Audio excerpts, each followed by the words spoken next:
The biggest part of the vision is to make sure that we're leveraging our relationships in the sense where Haiti can actually lead its own path forward and its own agenda, and we're supporting. But for us to get there, we have to actually address the bigger causes that got Haiti to where it is right now. The security issues that we're having, the heart of the security issue, which is the guns that are coming out of the United States going into Haiti. And once in Haiti, it goes throughout the entire Caribbean. So making sure that we're passing legislation to actually stop guns going into Haiti is imperative, but also making sure we have a real mission on the ground to help and protect Haitians from the gangs, because the gangs have just been really dominating in certain areas and terrorizing people for so long. And so we have to address that if we're going to have any kind of real economic stability in the area. And in the US right now, we hear a lot of conversations about immigration and who's coming into the country. But we have to realize that dealing with the root issues is the only way we're going to actually stop immigration. Do you think Congress at the moment can do more, or what steps do you think Congress can help the US government to actualize your vision for Haiti? Well, Congress definitely could do more. We've seen the most dysfunctional Congress ever in this 118th session. That was led by Republicans who have not been able to rule, pass, or even make sure we're getting bills that help us actually thrive and stay open. We've been close to a shutdown, 3 times already with Republican leadership. We've never had Congress like this. So that internal civil war with the Republican Party has really stopped us from doing the work we have to do internationally and even reauthorizing important bills. And anytime I talk about Haiti, I always talk about Haiti and Africa together, because if I compare the two, I think there's a lot of similarities there when you're trying to have emerging governments, emerging countries who are looking to attain democracy through very difficult circumstances. And a lot of what I'm seeing, the international world has been trying to impose this standard that's not realistic for the post-colonized world. And when you keep making these policies, you're setting up these countries for failure. And so there's a lot we can do, including leveraging our diaspora. And I think that's one of the first steps that we have to do. One of the things I complain about constantly is when I go, I travel a lot for foreign affairs. When I go into countries in Africa, why is my face the only Black face there? So that tells me the cultural competency to deal with that country isn't present. Because for it to be present, we should have an ally, diaspora member. If we're in Ghana, we need to have a Ghanaian American person sitting there and saying, hey, this is how we implement, this is how we go forward, so we could be cognizant in a respectful way to work with the country. But when you bring people from, the Midwest and you ship them over to Ghana and now you're telling people what to do, there's a disconnect there, right? You can't even have an honest conversation. So there is a lot we could do more, and we have to seize on every opportunity to do that, especially right now with the changing global context. Now, you mentioned Africa, so let's look at the Africa Growth and Opportunity Act, popularly known as AGOA, which expires next year. As you are aware, stakeholders have been calling for its renewal. What is your position on that, and do you think it should be renewed? Absolutely. I think my biggest position, you mentioned vision. This should not be an issue. The conversation shouldn't be whether or not we're actually passing AGOA. The conversation needs to be, it's automatically passed and reauthorized. And quite frankly, AGOA isn't enough. When we're looking at what AGOA actually does, AGOA is dealing with sub-Saharan Africa, when right now, if you're looking at Africa and African countries, they're looking more at a transcontinental trade agreement, right? So we're still behind on that, right? We're still classifying and looking at one segment in which Africa and Africans look at themselves in the continent. So I think we should be focusing on expanding it. The second thing also that we should be looking at is how do we actually deal with the barriers to doing trade in Africa?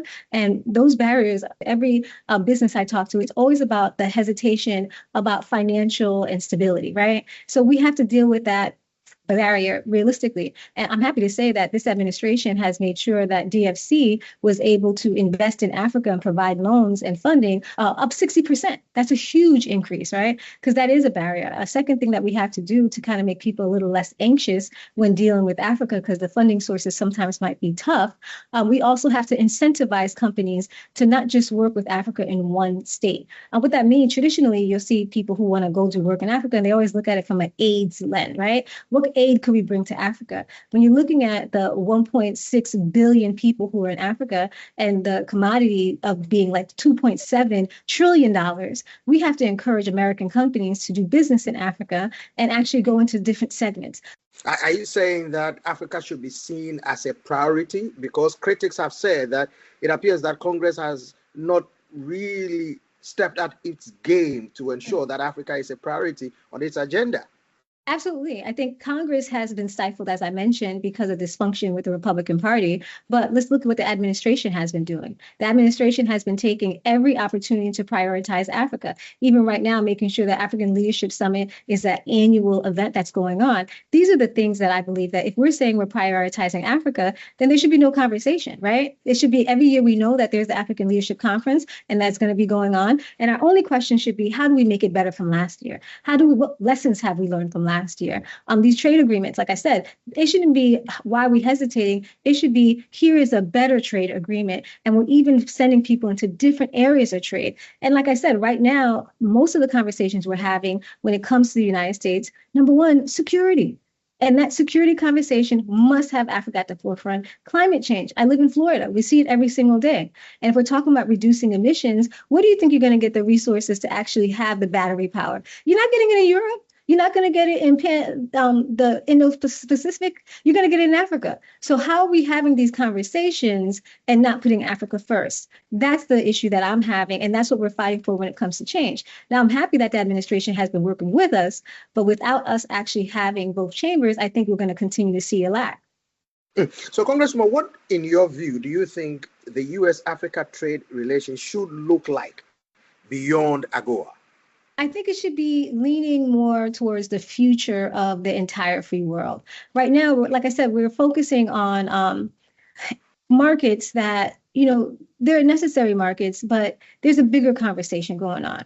We are seeing more and more countries and islands and even, country areas that are close to the water that are being damaged by flooding and hurricanes and winds. So we're understanding and we're feeling it, especially in Florida. We're feeling that you need to have climate change, that we are having climate change, but we have to become more climate resilient. So as that conversation is going on with climate resiliency, and now I've traveled the entire world looking at this, it goes hand in hand with Africa. Why don't we have a climate change summit that has Africa at the forefront, right? That's what I want to see. When you talk about even energy security, which is huge for us because we're looking at a time where most people have electricity, the grids are going to be redone. We're investing in infrastructure dollars to rebuild the infrastructure of the United States. So as we're investing in infrastructure, how do we invest in infrastructure that's actually going to bring us towards the future without Africa? So, you don't want to invest in an old way, in an old system, and then you wake up and find that you're behind. So if I had to say what our trade policy should be centered on, it should be centered on a forward movement. It should be centered on leaning into what we've done right and pulling away of what we've done wrong. And it definitely has to include the diaspora. One of the reasons I lean so hard on the diaspora is because, I am part of the Haitian diaspora and I consider myself part of the African diaspora. And I know that when I'm dealing with issues when it comes to Haiti, there is a way for you to handle it. You can't just come in and think you're going to do anything. Haitian people will find it disrespectful very quickly. They would say, I don't want you offended me. And you would never know that. But behind the scenes, they're saying they don't want to work with you. Florida has been experiencing a lot of flooding, the hurricanes. And it reminds people of the importance and urgency to help tackle climate change. How do you see the role of Africa on climate change issues? Well, Africa, as I mentioned, is primary. It's very important. And it's important because most of the resources we're using now for energy actually have the toxic fumes and the carbons that are actually deteriorating and causing and exacerbating climate change. And so if we're going to start moving towards being climate resilient, we really do have to have more battery power. We really do have to start substituting and rebuilding our infrastructure to include that battery power. However, to make battery power sustainable, you have to have access to the resources. And so how could you get access to the resources if you're not dealing with Africa, if that's not priority? And that becomes a real issue. And so I think our focus when we look at climate change, we must realize the work that has to be done. One of the conversations when we talked about why Africa needs to be there, and one of the responses someone gave me is like, well, are we too late when it comes to dealing with Africa? Does China have a strong hold? And I said, well, you can't ever think you're too late when it comes to competition.